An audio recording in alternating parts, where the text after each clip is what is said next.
epic adventures! Freddy the Frog. Once, there lived a frog named Freddy Finn. He was different because he couldn't swim.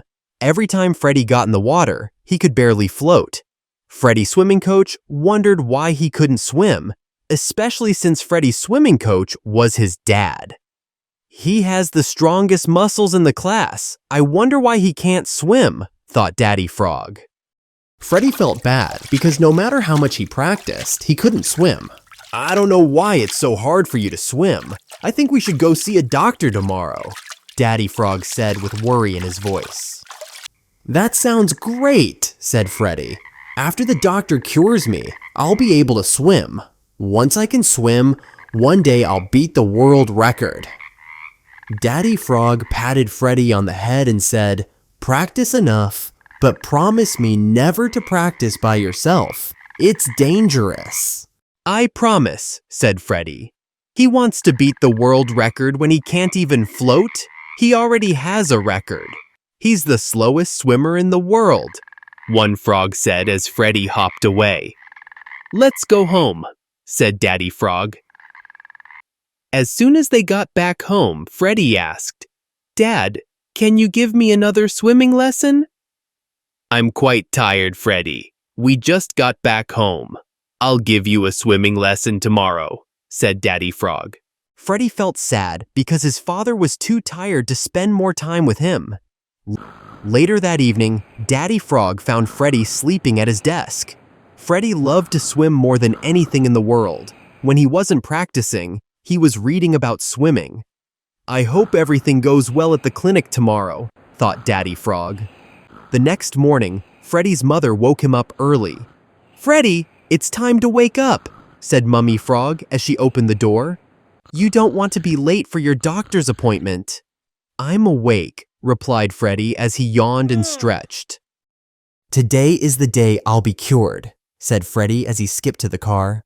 "I can't wait to be the fastest swimmer at the swimming competition next week." At the clinic, Dr. Frog looked at Freddy from head to toe.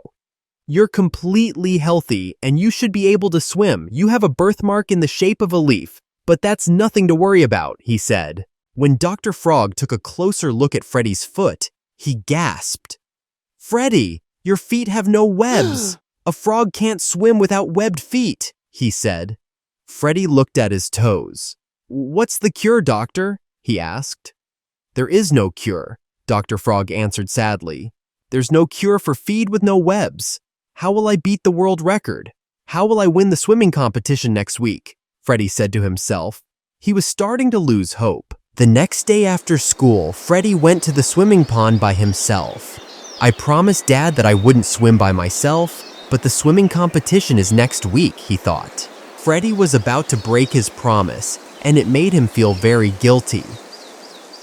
Just as Freddy was getting into the pond, he felt something touch his foot. A leaf had fallen right between his toes. Freddy looked up and noticed the leaves blowing in the wind. Suddenly, he had the most amazing idea. "I can get better at swimming, and I won't have to break my promise," Freddy thought. He felt relieved because he was going to stay safe and keep his promise to Daddy Frog. Freddy started drawing out his big plan. "My invention is perfect. I can practice by sitting on the edge of the pond and putting only my feet in the water. I won't even have to swim," Freddy said to himself. "I'm going to bring my invention to the swimming competition and win." Finally, the day of the swimming competition arrived. Freddy was very nervous, but he was prepared. He had packed his invention in his school bag. Many frogs from far and wide started to gather at the pond. As they did, Freddy brought out his invention. "I hope I make Dad proud today. I practiced all week and I'm ready to win," thought Freddy. "Hey Dad, I'm here for the swimming competition," said Freddy excitedly. Daddy Frog noticed that there was something different about Freddy. He had leaves tied to his feet. The other frogs pointed at Freddy and laughed, but Fred strutted past them without a care. "What are those things on your feet?" one frog asked. Freddy smiled and answered, "They are my invention. I used leaves to make flippers, and I call them fleefers." The moment Freddy said the name of his invention, everyone burst into laughter. "Fleefers?" one frog asked with a snort. The snorting frog tried to say more, but he couldn't because he was laughing so much. The time had come for the swimming competition to begin. The other frogs were quietly teasing Freddy, but he ignored them. Then he heard Daddy Frog yell, "The first frog to get the ball wins the race!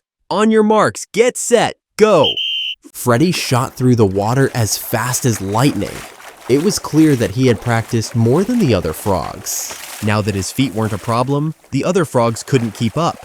They had just started swimming when Freddy was already reaching for the ball. "I won!" Freddy shouted with joy.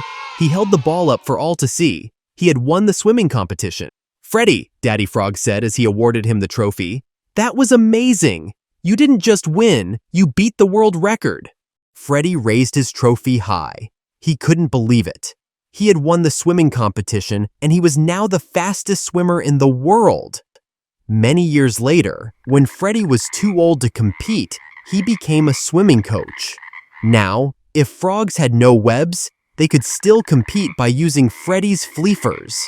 Some frogs even use them just for fun. One day, his students surprised him with a gift. It was an honorary seat at the swimming pond. "Please, have a seat," said his student. "The swimming competition is about to start." To Freddy's surprise, he saw that the competition was held in his name.